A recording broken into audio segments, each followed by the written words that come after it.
All right, sweet. Oh, Yeah, it's a little janky, but it's all right. You know, it did the job. Yeah. There we go. Okay, sweet.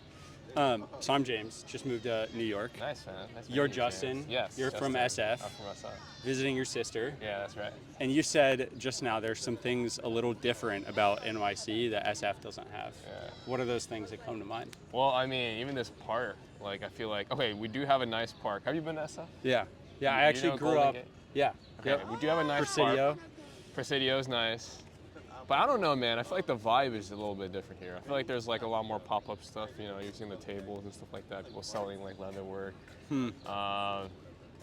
I mean, it could be like, I don't know. I mean, but like, here's the thing. You know, you go to Golden Park and you walk around like a couple blocks, right? You're not gonna get as much things going on, right? And there's like a whole bunch of like restaurants. Obviously, you know, you expect that in New York, whatever. Yeah. I would say style is different too. Style is different. People really, especially in Brooklyn here, and a little less in Manhattan, but there's like everybody has their personality going on Yeah. there. Whereas Did SF, you get that recently, or did you get This? it because you wanted to? actually, this was one of the things I noticed when I went to New York the first time is everybody has accessories. Yes. And I had no accessories. Yeah. But I was planning on getting this. So when I went to Chichen Itza in Mexico, Oh, wow. I bought this. And it's like real, it's good silver. But Oh, I wow. bought it like cash at Chichen Itza. Wow. Because for me, I was like, That was just for fun, for vacation. You were saying, "Oh, I want to see the temples or whatever."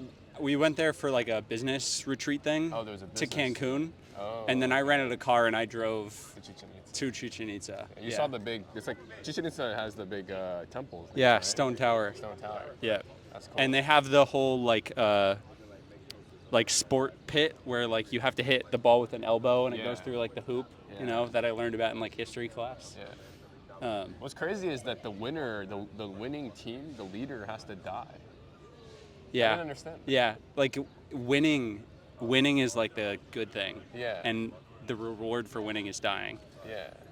That's insane. Wicked. That's insane. But religion will do crazy things to a person. Wait, so you've digital nomad, so I feel like you're very knowledgeable about the different cities and stuff like that or whatever, right? So you've visited SF, obviously you moved here now, Yeah. but like, I feel like you would it'd be really easy for you to like come to adjust to the city. I mean, you've already lived. Interestingly, it feels like a luxury to be in one place. Oh, okay. So like all of the downsides of New York, of like, you know, you got to carry your groceries on the subway, or like, you know, laundry's in the basement, or like, you know, you don't really have space. I like never had space. I have more space in my apartment now than I did in hostels, you know? Oh, yeah. Okay. So I feel like I'm living in luxury being in one place, Yeah, even if it's New York. I see. I mean, this is a luxury to live here. It's expensive. Yeah. Same price, about same expenses I'm paying here that I was in Nashville. Really? Yeah. Huh. Yeah. You got to be a little scrappy, you know? Like I'm going to eat quinoa and turkey and some veggies every day. Oh, nice. But like That's what I do. I'd do that anyway. Yeah. So there's 3 questions usually that I do Okay, in these sure. interviews. Yeah. And we get one pass in case it's too spicy. They're not like let me get a clip. It's Oh, okay. they're kind of deep questions. The first Okay, one's sure. very simple. It's Yeah. what is your story? Oh, wow. Okay. I mean, I don't think I've lived long enough to be able to give like one of those, you know, let me think about my life. How old are you? But I'm 25, so Okay. like the first Yeah. quarter of the century. Hopefully we live longer than 100. Maybe we crack reverse aging, whatever. 1,250 weeks. Is that right? 50 or approximately 50 weeks. Yeah. Yeah, I mean, I was born and raised in the Bay in Oakland. It's quite nice. You do you know of Oakland? Yeah. I Been grew up there? in Sacramento, Oh, wow. so I've been there a lot. Yeah. Yeah. Yeah, it was nice. It was nice, nice place to live. I feel like it's pretty vibrant. Went to school in Chicago, spent 4 years there, went back to the Bay. Now I'm in SF. I think SF is the #1 city in the world. I know that sounds crazy because like I'm here and I'm like, wow, there's so many things here that's like that stuff doesn't even compare. Like it's not even close. But yeah, I don't know. I think that stuff's amazing. That's my take. Grow up in Oakland. Do you go to school there, or do you go to school somewhere else and I come went to back? school in Oakland. Okay, so Yeah. you just stayed home. Sure. Yeah. I mean, like, yeah. I guess Love it. the Oakland area. Yeah. And are you a startup guy? No. I mean, like, I think like being in SF, there is a lot of startups, and obviously I'm friends with a lot of like founders and stuff like that. But no, currently I'm a researcher. So Nice. Yeah. What's the question that you're trying to answer in your research right now? Well, I think that the thing that I'm most excited about, I think like, okay, well maybe this becomes a little more like technical, and I say this because, well, maybe it's interesting to you, but in that stuff, it always divulges to like, okay, what do you do for work? What are you building? But at a high level, basically, like I think that, obviously, we all hear about AI, AI, AGI is coming, it's gonna take our jobs, it's gonna solve all the problems. But I do think it's gonna like make a really big impact on science. So currently I work on, AI for biology, so I think like, they say like, we're gonna cure diseases. But I think like, yeah, generally there's a lot of scientific problems that we're gonna be able to solve. And so that's the thing that's kind of like picking at my brain. It's like, how can we get that to work, right? You don't have internet data. Well, you have internet data, but it's not like you don't have internet data that is necessarily gonna solve the particular science problem. Those are different things. Anyway. Crazy. Yeah. So this leads me to kind of the next question of the three kind of pillar ones that I do, which is, what problem in the world means the most to you?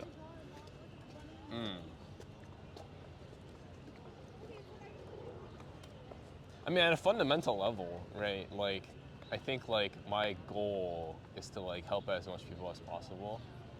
So I mean, I think like there are like fundamental problems that beyond what I'm interested in and want to work on for work that we need to solve. Like like there's still, unfortunately, lack of access to clean water is like true for a lot of places.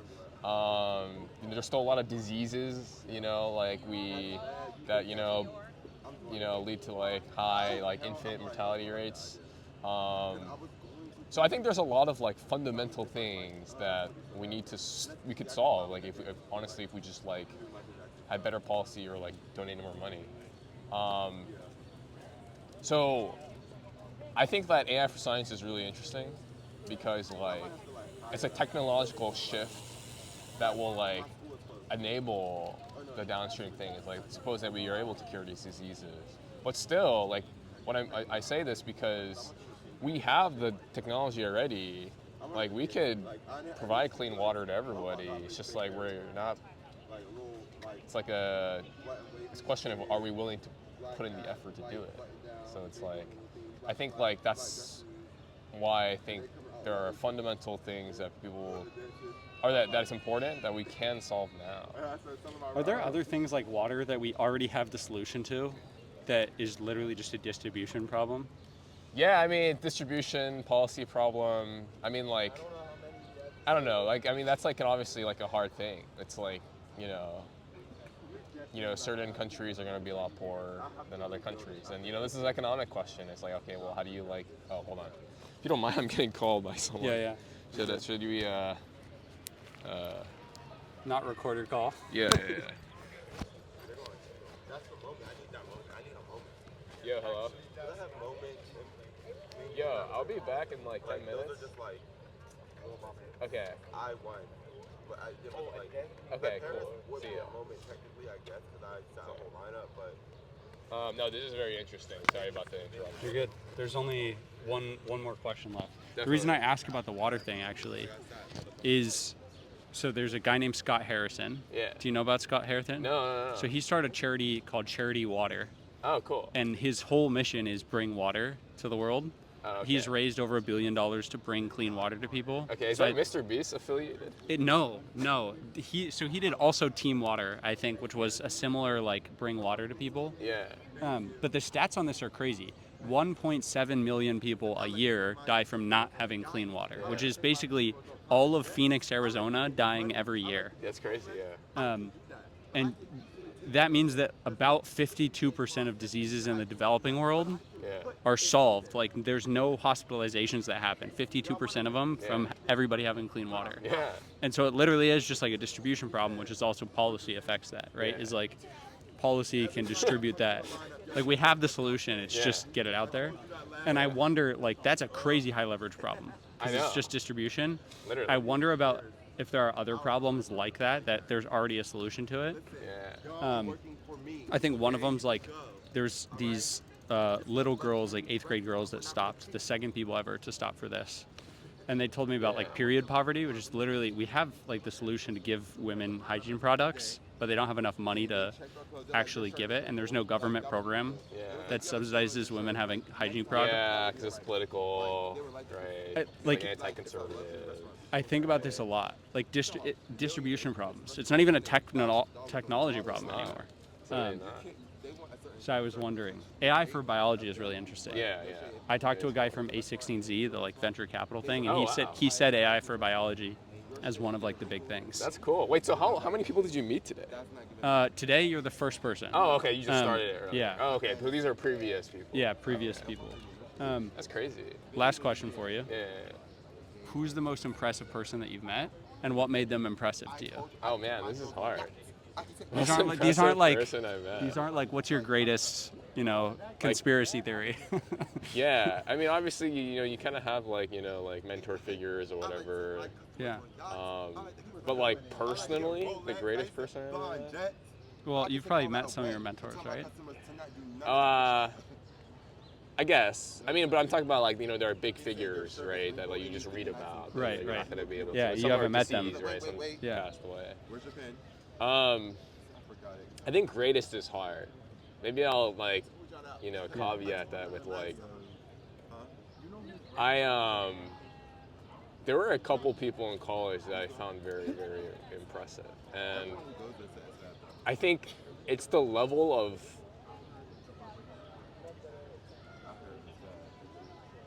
like complete. I know people talk about jargon, right? They'll throw words around like, oh, we need determination. You need perseverance. You need conviction, Resilience, whatever, right? But like when I see these people, it's like they are consumed by the thing they care about. So one person I'm thinking about is like they literally just only think about like math.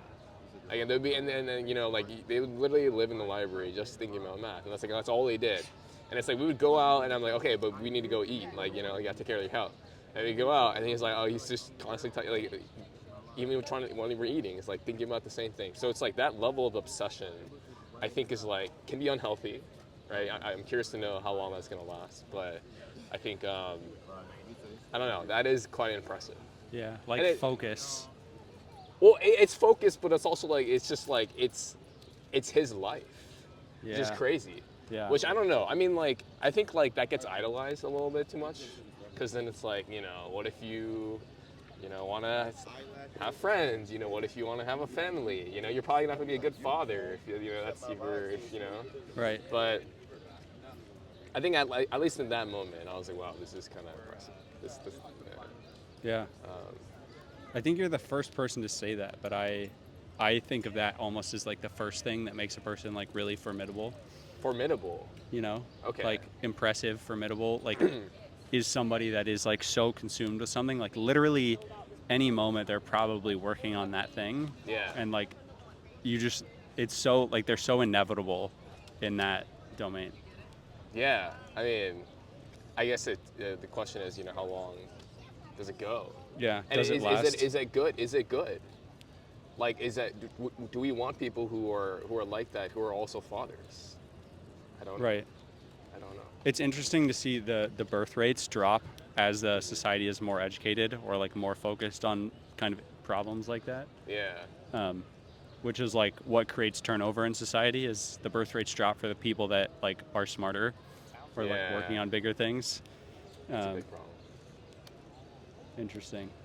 Any life advice for me to close this out? Oh man, I don't know. I don't think I can give you life advice. Normally I ask New York advice. Oh, New York advice. I can't give you life advice, but I feel like what you're doing is super cool.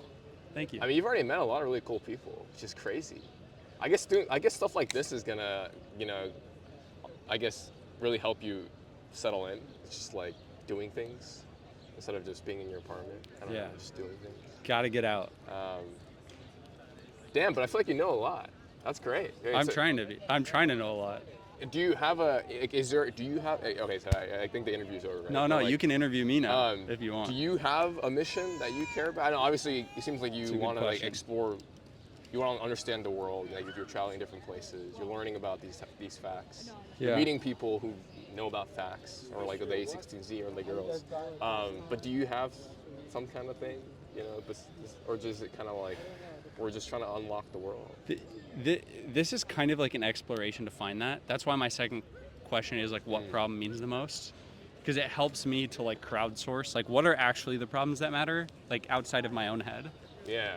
The things that come to mind for me first are education, and like water is a big one too.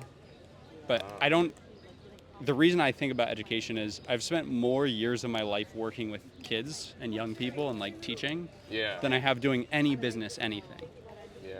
And I also just like personally, I know the problems of young people really well, specifically like foster system, that whole thing. Yeah. And it like the potential that's so unrealized by like the current things that exist. Yeah. Like the only potential that is realized through agency, not through the system, which is like feels backwards to me. Yeah. Like a system that ignites the fires or like creates agency doesn't really exist. In fact, we like dampen agency. Yeah, I know. So for me, that's a problem that I would want to work on. That's cool. I mean, maybe with media, you know. Yeah, like storytelling. Maybe that's a way to, you know. The thing is that media isn't actually creating anything. Like there's so much. I guess it's igniting the will to have agency. It might. It might. But I think more than that, like in-person events or something would be a better way of doing it. Okay, like organizing. Like literally making young people spend time with really high agency people. Yeah. Where they like realize the discrepancy of like, okay, I'm like just like this kid, I have these ideas. This person's actually making ideas real. Yeah. Then they're like, oh, I could do that. Yeah. Like the best stories are just the most relatable ones. Yeah, for sure. That then like have one little difference that make you better. Yeah. You know? Yeah. But right now I don't know what that solution is. So I have 60 more conversations. Nice. Of customer discovery, and then we'll figure out. Cool. Yeah. Thanks for stopping. Oh yeah, dude. Thanks, man. This is great. Do you have like do you post your stuff? Do you have like Instagram? Yeah, I can give you my Instagram. Cool. I'll probably post it on YouTube because I think there's like some length cap. No. But I'm like, is there a way to like keep in touch, like follow up and like see? I'm just curious to know what you end up doing. I'm gonna do probably a potluck. Cool. At the end of this 100. So like.